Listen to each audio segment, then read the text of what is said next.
All right, so I grew up on Long Island where pretty much no one I knew was religious actively. I knew a lot of people who had bar and bat mitzvahs, but it was just kind of something people did, but for the most part, no one talked about religious practice or religious faith. In fact, people were so non-religious where I grew up that in my AP European history class, when we learned about the Reformation, one of the kids raised their hands and goes, "Do Lutherans still exist?" And this one kid who was like blonde, broad shoulders, crew cut, blue eyes goes like, "Yes, they do. I'm a Lutheran." And we're like, "You're a Lutheran?" He goes, "Yes, what did you think I was?" And we're all like, we thought you were Jewish."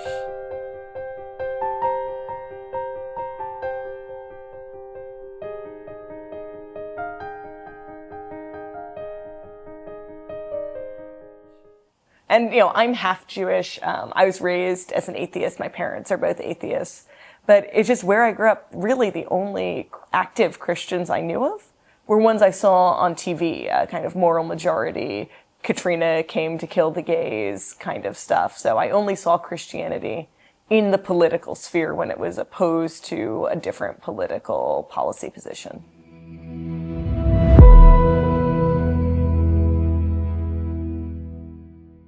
Yeah, so when I was growing up, it almost wouldn't have occurred to me to become an atheist blogger because I didn't think there was enough to say on the topic, and no real reason to add my voice.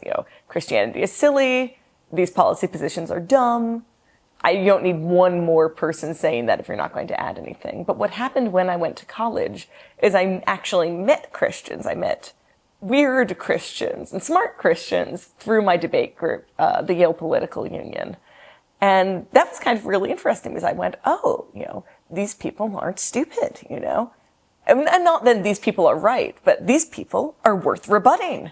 I should learn how to fight with them better because here are these totally interesting people, some of them math majors, right, who are embroiled in this very wrong idea. I should go in and save them on my horse. So I was having kind of more discussions and more fights with my friends. In a debate group, fights is your way of saying, I care about you. And I wound up dating one of them, this nice Catholic boy. And that's how I started being an atheist blogger, because we were having all these interesting conversations, and I thought it was kind of unfair to make him stand in for all of Catholicism, and I might as well solicit more opinions online. And that our disagreements were kind of much more interesting than I'd thought of the atheist-Christian divide as being. So I would be dating Chris, kind of blogging about the books I read and saying, here's something I thought was bizarre, but here was kind of the most interesting thing I found about Chesterton. And this seems interesting even if I think the overall philosophy is wrong. So I was kind of looking through and sorting out what was good in Christianity, bringing it forward and going, I can acknowledge this, but I wouldn't take it this far because of that.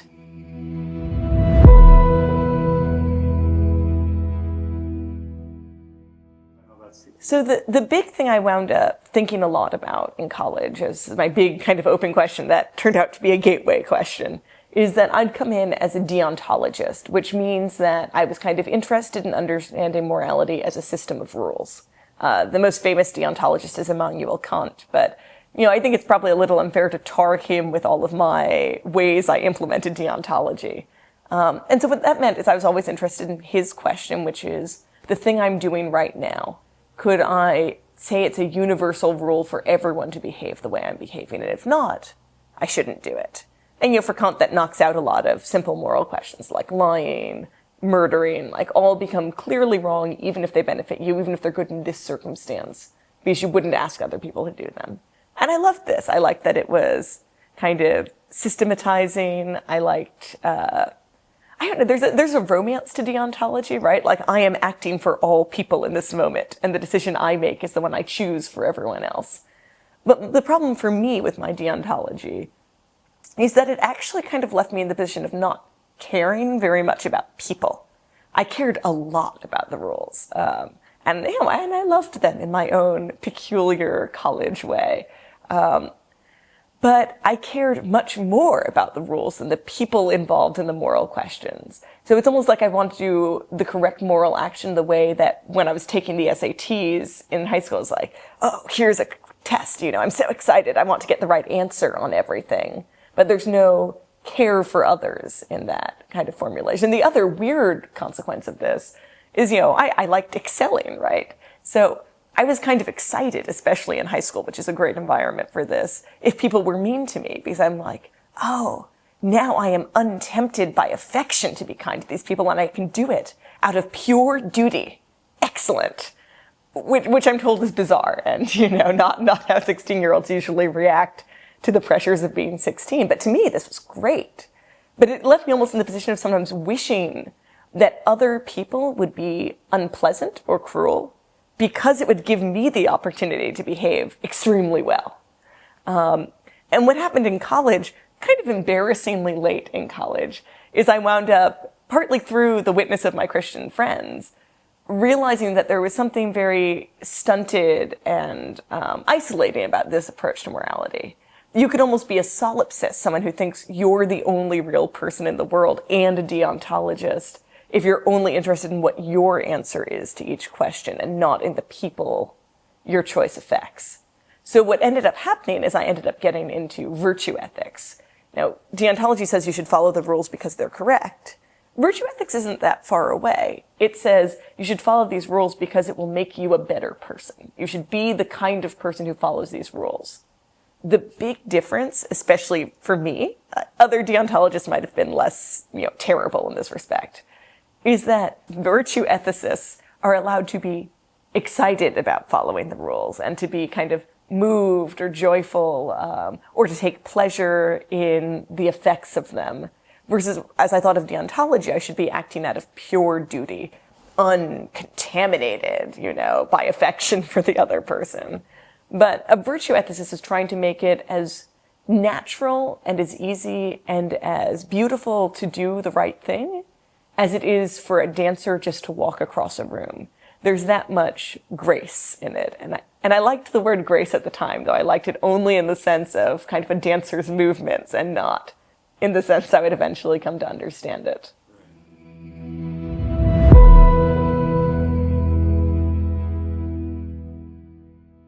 So the main problem that this caused for my atheism is the question of where do we understand either this rule book in deontology or this kind of teleology, the sense of where we're aimed at, the person you ought to be of virtue ethics. Because virtue ethics is saying there's a kind of person you're supposed to be, and then you should do it, but where does that rule come from? And this was hard. And this turned out to be, the major tipping point for me. But for a long time before that, it was just kind of the ongoing argument I had with everyone I knew. And I spent a lot of time actually looking for atheist writers who agreed with me so that I could give my boyfriend some books in return for the Chesterton and Lewis he was offering to me. And that was the thing. I kept having so much trouble finding other atheist writers who agreed with me that morality was this kind of human independent thing that existed prior to us and independently of us. Something like mathematics, right? Where we discover mathematics by proving theorems. We don't create mathematics. We just uncover how it works. And I thought I'd finally found someone who agreed with me. I was so pleased. I read Alistair McIntyre's After Virtue. I kind of plopped it down on the table in front of my boyfriend and went, ha, you said no one agreed with me, but this is Alistair McIntyre and he agrees with me. So there. And my boyfriend goes, Alistair McIntyre became Catholic, right? He didn't think his worldview actually held together. It's like, this traitor, he had this chance to build this interesting atheist system and he left for the ease and comfort of joining the Catholic Church. How terrible. Because that was the thing that what kind of led me to give atheism a bit of slack, and I think reasonably for a time. It's a newer idea, so it didn't surprise me that it was kind of a patchwork idea. The Catholic Church has had kind of 2,000 years of intellectual pruning, and there have been a lot of bad ideas that have been dropped by the wayside of all the different heresies. People didn't always come up with them in bad faith. They were trying to understand the faith, explored them, and then after a bit, the Church realized, well, Arianism is not true. From this point forward, you shouldn't be an Arian. But atheism is younger, so it made sense to me that it'd be kind of still in the process of understanding what it believed and what the implications were of what it believed. So what it wound up feeling like is I had on the one hand this very patchwork worldview that had holes in it, but I expected it to have holes, and there was just kind of a life's work almost of building it up and understanding it and fixing it, or Catholicism, which was coherent. I could grant that it was coherent, but I didn't think it was true. There's, in mathematics, when you talk about different kinds of geometry, there's normal Euclidean geometry, which is just a flat plane, like a sheet of paper. You can talk about like how triangles work, and there are all these rules. And then there's spherical geometry, which is if you were on the surface of a sphere, and all the rules, many of the rules are different. Parallel lines behave differently. The angles of a triangle are different. And they're both coherent, but you couldn't live in both of them at once. For any particular place that you live in, physicists have been interested in this for us. You're either in a flat world or a curved world, or a couple different more exotic ones. And that was how I felt about Catholicism. I thought it was like spherical geometry. It was very interesting. People had clearly put a lot of work into it. But if it weren't true, it's like fiction. It's a well-realized world. So what I really ended up looking for was a reason, if any, to think it was true. And if not, I plan to kind of move on and keep working on the patchwork and seeing whether all the difficult parts could be harmonized.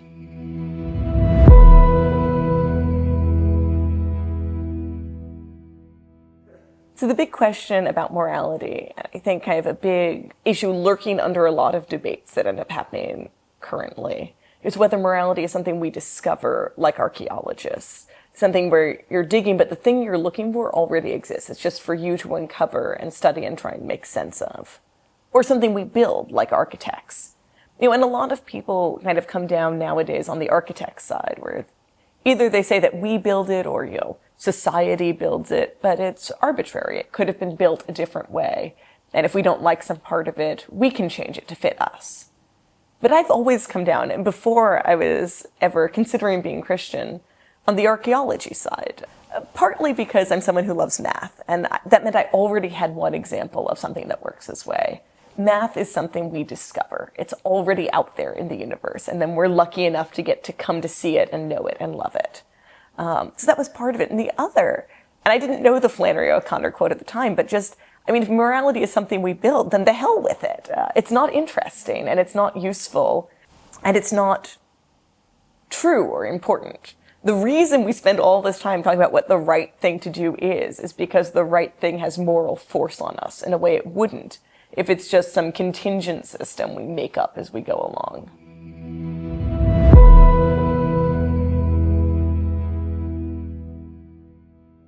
I actually got a copy of C.S. Lewis's Mere Christianity from one of the Christian ministries on my campus at college. They're very clever. They had a big table labeled free books, so of course I kind of went straight over. And I wound up picking it up, and it was really amazing reading the first couple chapters of Lewis's Mere Christianity in particular.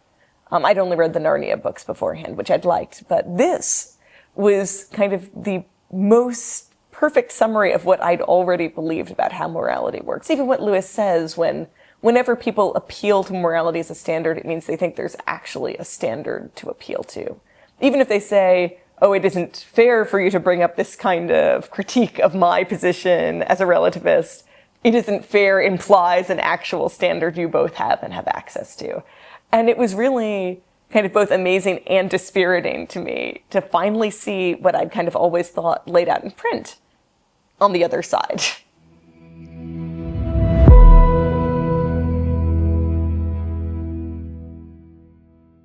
So I kind of encountered a couple different kinds of objections. I knew a lot of postmodernists in college who kind of would have just thrown out the whole question. I had other friends who kind of said that, this isn't some kind of magical, platonic, floating morality in the way you're describing. That's just a bad way of addressing the question at all. We can still discuss how to treat people, but you can't kind of make this appeal to transcendentals while you're doing it. And what they would say is it doesn't add anything to the question. We can already ask, what do we think is right or wrong, without appealing to, and what is rightness or wrongness? They kind of think of it as kind of the self-indulgent 3 a.m. pizza philosophizing thing you do in college, but everyone else grows up and just makes moral choices without kind of going for the highfalutin bits anymore. And then I had some things I reached out to that were kind of the Sam Harris, oh, there is an objective standard, but it's not like that kind of objective standard. And that was the one I hated most, because I'd been waiting for Sam Harris's book to come out in the hopes it would bolster my position. And then when I read it, it was such a weak place to put your stand if you're going to go, oh, morality is objective, because the objective fact is that we can look at brains and see if they're like enjoying things or not enjoying things. And the most moral thing is moving towards a position of like pleasure rather than pain, which first of all tells you nothing useful about most small decisions you're making. So it only works at the two poles, where Sam Harris goes, well, do you agree that if there was like ultimate suffering, it'd be good to move away from that direction? I'm like, yes. And he goes, I think you agree with me. You're like, you've said a trivial thing that does not distinguish you from anyone else who might also be talking to me. And then it also doesn't pay attention to or care about the fact that we are made happy, or at least happy enough for an fMRI machine, right? By many things that are bad for us. If I feel spiteful about someone, I probably, at least for a little bit, look happy enough in an fMRI machine to maybe tempt Sam Harris to go, oh, like, Leah should move a little bit more in the spiteful direction.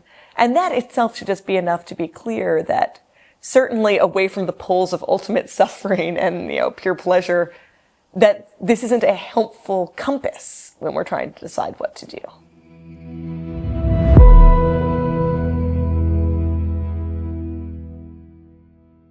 So after I graduated from college, I was still kind of turning over all these questions in my head, still blogging about them. Didn't still have the Catholic boyfriend, though we've remained friends. And I actually was kind of frustrated that it had been now a question I'd been exploring for a while, and all I'd achieved was kind of to wind up slightly stuck between these two poles of atheism and Catholicism, and that I still would have put my money on atheism if I were going to make a bet. But I was now entangled enough with Catholicism that I didn't feel like I could just drop it and move on. And I found this frustrating because I didn't want to be yoked to this question indefinitely. You really should at some point, live your metaphysical system and focus on doing it well rather than being torn in all directions. But I still didn't have the thing I was looking for, which was either, a reason to stop being interested in the coherency of Catholicism or a reason to think it was true. And really the thing that kind of kept me hooked in was what Chesterton talks about that he recognized Christianity as true because it was a truth-telling thing. That it had often got to the right answer before he had, even when he thought the right answer was wrong. And that was something Catholicism had done for me in terms of the move from deontology to virtue ethics, in terms of thinking a lot more about charity towards others, not just monetary charity, but kind of looking for the best in people. One of the places Catholicism got there before me, honestly, was just in terms of thinking about that all people act out of love for some perceived good. And it's amazing. I've never found that to be untrue. It wasn't obvious to me the first time I heard it, but I've never been in a fight, even really terrible fights, where the other person wanted something they understood to be bad. And I've gotten so much better at having arguments when I've been interested in what the person loves, what they're in service to, and then whether it's a good thing we can address second. It made me feel fonder of everyone, honestly, right? Because it means that everyone is almost, at worst, Don Quixote, where they're passionately in love with some Dulcinea, and sometimes the Dulcinea is horrible, but they want to be of service to her, and then hopefully later to something better. So I was kind of going on, still exploring these questions. And I had this weird thing that happened. I was talking to some Dominicans in DC, which was nice. They're super lovely, and I was reading some more books on metaphysics, and, Catholicism just seemed more and more coherent, better and better as an explainer of the world around me, but just still not clearly true. And I went back up for an alumni debate, and I had this weird thing that I kind of noticed. We weren't even debating religion, but I just felt like if I had watched the debate and been trying to categorize people without knowing anything about them, or even knowing what the categories were, by how they were framing their arguments, what they cared about, it would be clear that you might put all the Catholics kind of in one category based on the way their speeches worked, what they appealed to, what was important, what they were in love with, right? Except you would put me in the category, and I thought this was very weird, and I was troubled by it. And then I had this weird impulse. After the debate, we have a toasting session where you kind of pass a cup around and make toasts. I had this impulse at the toasting session of, maybe I should toast the Nicene Creed and be a Christian. I thought, well, that's strange. Well, I'm not sure that's a good idea because I don't think I know the Nicene Creed by heart, and it'd be kind of undignified to read it off. I'm not really sure that I am a Christian, just because I have this impulse. It's weird, but not necessarily true. And then the third thing I thought is, I don't know, it seems a little disrespectful to Christianity to convert at a toasting session. It seems very, debonair, but not very Christian. So I didn't do anything. I must have given some kind of terrible toast that I was coming up with at the last minute while sorting this all out. I thought this was weird, and I should kind of pay attention to it. I come up for the next alumni debate in the spring, and I had the same impulse. I had the same feeling during the debate, and I could feel the impulse coming up again. So I was just like, I'm not doing this twice. So I grabbed my friend Ben, who I figured was trustworthy, because he was Lutheran, but I knew was interested in maybe pursuing the ministry. So I figured me bothering him is good preparation for the vocation he might be pursuing. If he's not okay with this, he doesn't want to be a minister anyway, so it's fine. So I grabbed him, I'm like, Ben, I have this problem. He's like, okay. And I'm like, every time I come back for alumni debates, I'm struck by the impulse to convert to Christianity. He's like, huh. And I'm like, so I have this problem. He's like, well, do you want to talk about it? And I said, yes. So after the debate, we went up to his room to kind of hash this all out. And I kind of laid out for him what I've laid out for you. I have all these problems. The thing I'm most confident in is that morality is true and it's something outside me that I'm studying that's very important. But I don't really understand how I come to know it. For math, it's easier. The Platonist answer, which is old but pretty good, is just how do we come to understand number? It's transcendental and we're not. How do we understand it? And, the Platonists kind of say, well, I look at my hands and there are two of them. And I look at your cameras, and there are two of them. And hands and cameras don't have very much in common, but I notice they're united by participating in two-ness. And that seems reasonable, quasi-reasonable. Reasonable enough that you aren't suddenly struck to convert to Christianity by the lack of it. Because once you get the natural numbers, and that kind of bootstrapping is enough, you get everything else in mathematics gratis. Once you have 1, 2, 3, poof, everything else comes along. But for morality, I couldn't find the same kind of thing. Sure, hands and cameras share in two-ness, but what am I going to say? I see someone defrauding this old lady, and I see someone kicking a puppy. And although these situations are unlike, they share in participating in the form of injustice. I could say that, but that's clearly not how I come to know it in the same way I come to know two. There might be a form of injustice, and it's true they might both participate in it, but this isn't how I know. So I laid this all out for Ben, and he's like, well, okay, how do you think it works? And I'm like, Ben, I don't know that part. We've been going over, you've stated my problem, good summary, but this is my problem. He's like, yes, but you keep kind of rehearsing the explanations you don't believe in. So I'm kind of curious what it is you do think it is. How do you reach a transcendental if you don't do it by kind of sneaky Platonism? I'm like, I don't know. And he goes, well, guess, brainstorm, do something new. Stop rehearsing what doesn't work.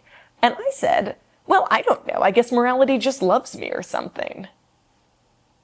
And then I looked at Ben's face, which had this very cat that ate the kid. I'm like, don't make that face at me. Just because I say things doesn't mean they're true. Give me a second to think about this. But it was how I felt was the thing. If I'm down here, and morality is up in kind of the transcendental area, and I don't think I can build a little ladder up. But I know there's a connection. It must come from the other side. That morality offers itself to me instead of me kind of working out how to reach it. But I hadn't just said morality comes to me. I said morality loves me. And it turned out I believed that too. Because it's also, and I love math enormously. But there's a difference between talking about mathematics, which is beautiful, and morality, which is both beautiful and good. And when you talk about morality offering itself, it doesn't seem like it would just do it out of a completely unpassionate way.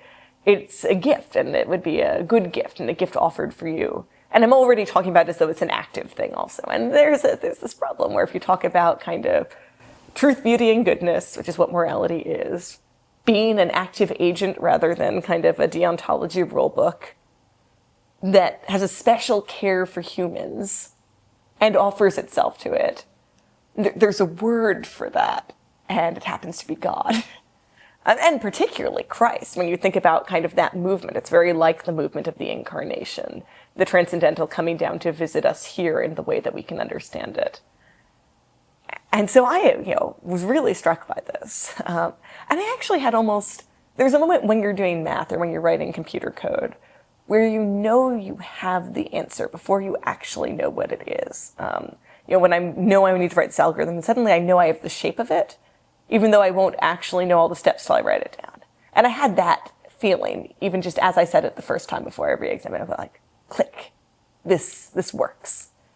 Of course, when you have that impulse in computer code, sometimes you're wrong. So I actually said to Ben, this feels true, but I don't want to believe it unthinkingly. I would love to grab my friend, from downstairs, Stephen, who's an atheist, and kind of have him poke at me, right, to see if this is accurate. Except remember, I'd been skipping on a toasting session.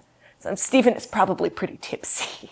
Ben, would you pretend to be Stephen and ask the questions you think Stephen would ask so I can give this a bit of a road test? And he did, and I didn't think pretend Stephen was raising very persuasive objections. And, later I checked in with real Stephen and lots more of my atheist friends. But I don't have to believe something kind of 100% to believe it. It has to be the most likely answer to an important question, and that's enough to be going on with, right? That's enough to shape what your actions are, and it was enough for me. And so what my next action was, I said, Ben, what should we do, And he said, well, we should pray night office. So that's what we did. We prayed night office, and when we went to bed, and it was 3 a.m. at this point, and the next morning was Palm Sunday. And so I got to go in and visit the church for the first time as a Christian, even though an unbaptized one as yet, on the day we celebrate Christ coming into Jerusalem.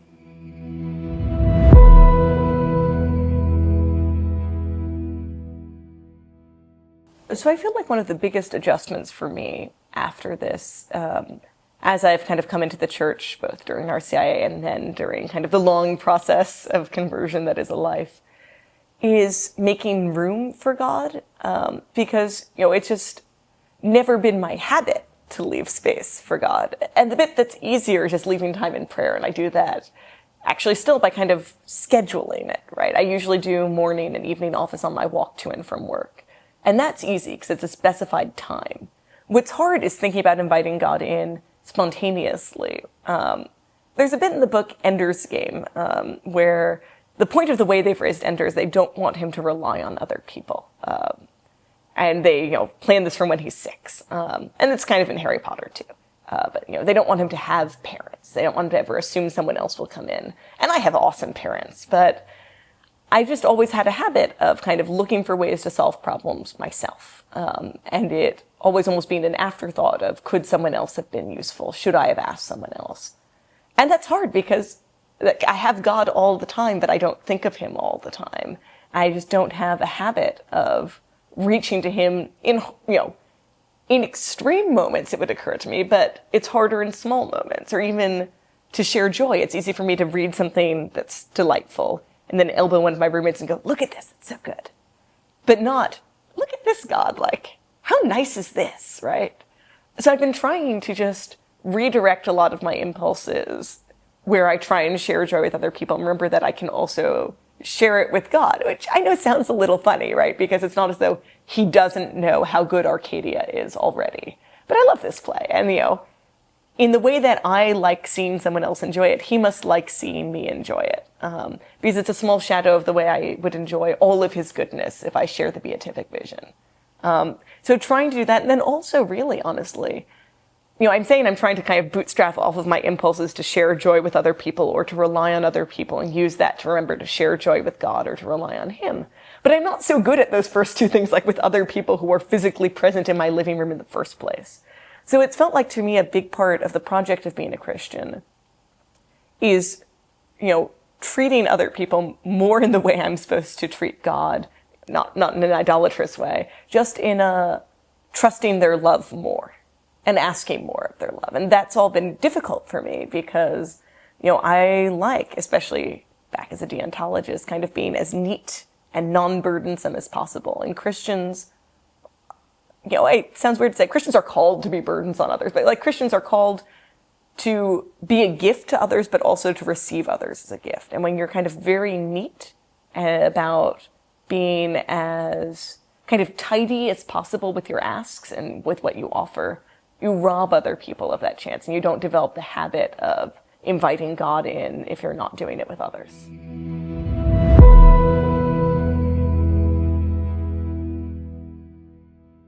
So I actually wound up writing a book on prayer, on Catholic prayer. And I know you might think, well, another book on Catholic prayer after 2,000 years, what is there to say? And so that's why it's a tour through Catholic prayer as I came to understand it.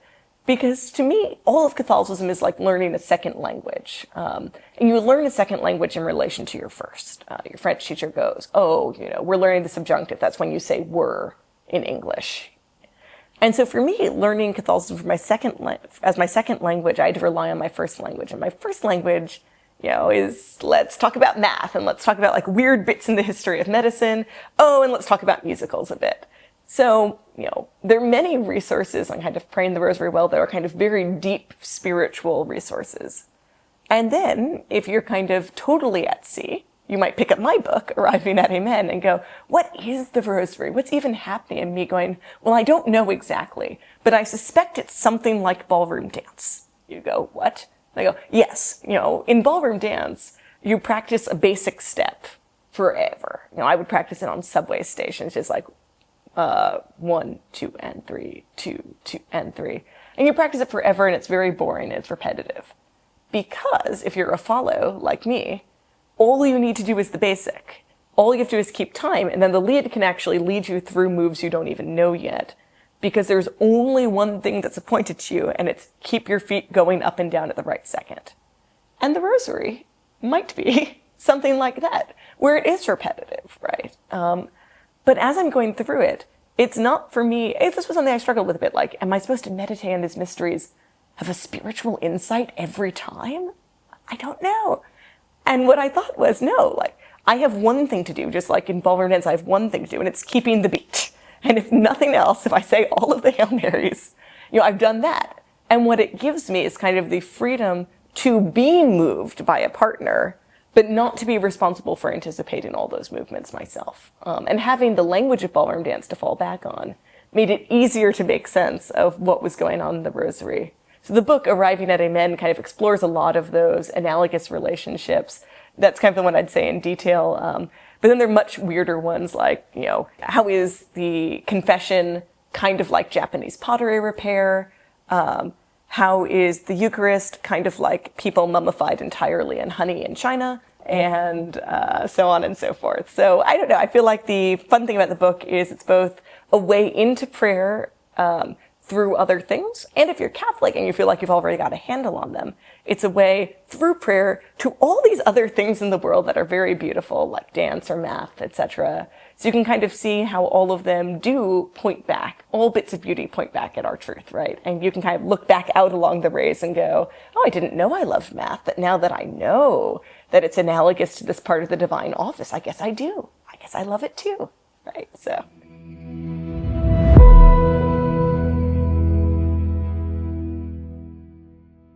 So I actually took as my confirmation saint, St. Augustine, who has the restless heart quote. And I certainly feel like that's the thing I had. I wanted to see how everything worked. And not just in you can want that in two ways, like a mastery way. I want to see how it works so that I can be the master of it, or kind of a wonder way, which I think I was lucky enough to have. Because everything had rewarded me for exploring it, right? The whole world rewards us for looking at it. Whether you're taking apart a pen to see how it works, and you know that forever. And every time you use it, you're struck by kind of the clever way it's put together, or by math, or by morality.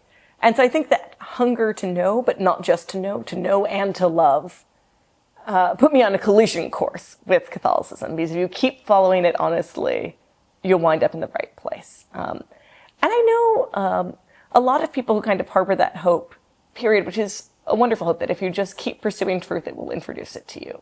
Not all of whom who think that are Christians, but I feel like the ones who don't are at least on a very good path. I think the most destructive thing you can say about restless hearts, it's true we all have them, but to just kind of go, oh, well, everyone feels that way. To kind of write it off It's almost when we go, well, everyone's frustrated by their job. Everyone's tired. Because all of those things are undesirable, unacceptable. You don't want to ever say, well, everyone's just kind of unhappy and leave it there. And one thing that worries me is, a lot of my friends went into jobs that kind of use people up, that the entire job model, I had friends who worked in investment banking or consulting or, in some law firms, is that you have young people with a lot of energy and you can use that for like 3 years and then they'll be tired and they'll go do something else or recover for a bit or go to grad school, but you'll have gotten like the full use of them. And the way people talk is like, well, I'm so tired, but everyone's really tired. And it normalizes this exhaustion. And what worries me sometimes is, you can normalize that feeling of restlessness, which is meant to draw us on, not just to be, oh, well, it's just a fact. I feel restless. I feel unsatisfied. But we're meant to be satisfied. And whenever you kind of answer that with, oh, well, you'll grow out of that, or it's not that you'll grow out of feeling restless, it's you'll grow out of feeling dissatisfied with restlessness. And you can only be pulled onward if you trust that there's an end to the restlessness and it's worth pursuing. So I'm always very suspicious of kind of any attempt to comfort ourselves or to comfort each other, because it often comes out of kind of a sincere love for the other person, by being satisfied with what's going on, by being satisfied with restlessness, with injustice, with exhaustion, with callousness, with thoughtlessness, by just saying, well, this is the world as it is. Maturity is accepting that. Maturity is finding whatever small chink you can and, thrusting yourself into it by a crowbar and smashing the whole thing up, right?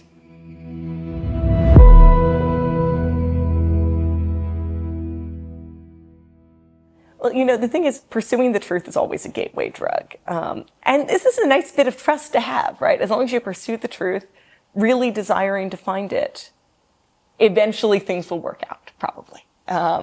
There's even a quote some of my friends who are atheists hold to, which I think is an excellent quote, and I suspect it might be a gateway drug for some of them, which is, if this box contains a diamond, I desire to believe it contains a diamond. If it doesn't, I desire to believe it doesn't. Let me not become attached to beliefs I do not want. That your ultimate desire is always to believe the truth, even though at any particular moment it may feel there are other ones. And if you just hold on to that, it's kind of a corrective to everything else. I think the first prayer I kind of offered, which was like a really half-hearted cheating prayer, was if there's a God, I desire to believe in him insofar as I wish to have true beliefs. Which is such a tiny little prayer. But it was the only prayer I honestly believed. And God answered it.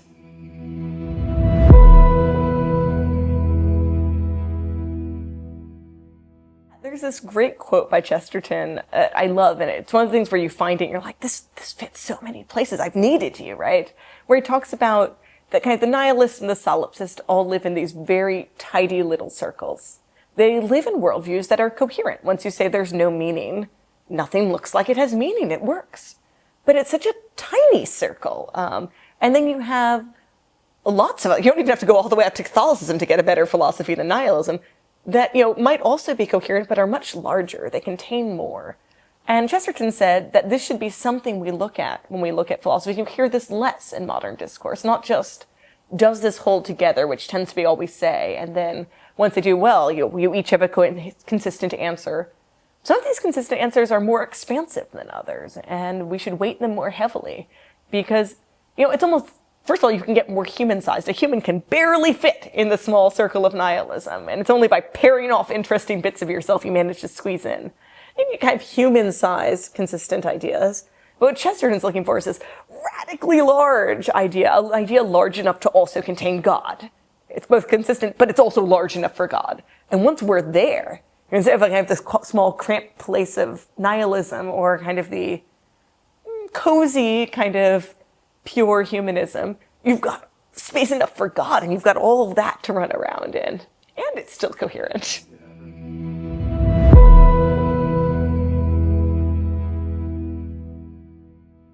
So one thing, as I was studying Catholicism, is I just kept being surprised by how many beautiful, bizarre things were tucked inside of it. I thought of Christianity as being kind of very boring, right? Oh yes, Christ died for our sins. Well, what does that mean? And I started reading about it, and I was reading about, I'd kind of been most familiar with kind of penal substitution. Oh, there's a penalty, someone has to pay it. all tidy in the ledgers now, right? But then there was this other theory of a Christus Victor, where Christ isn't just like paying the debt on our ledgers. Christ is destroying the power of death, which is already weird. So I had to find out what that meant. And what people are saying is, well, like Christ, God, passing through death, broke death. He found a way out of death for all of us into heaven, because death just can't hold Christ. And I thought this is like a divide by zero error, right? You have this formula that we all go through, and you put Christ in the middle and it breaks. And through that fissure, right? And this is what we see in kind of art of the harrowing of hell. It's a fissure created by Christ kind of going through a process that could not hold him. There's a way out for all of us. And I thought this was kind of both beautiful and insane. And I've been struck by how many parts of Catholicism are like that, where you almost wouldn't make this up.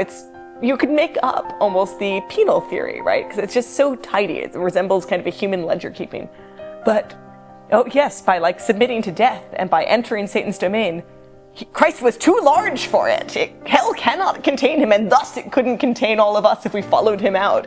That's wild. It was beautiful, and I don't know, there's a lively joy about it, right? Yeah.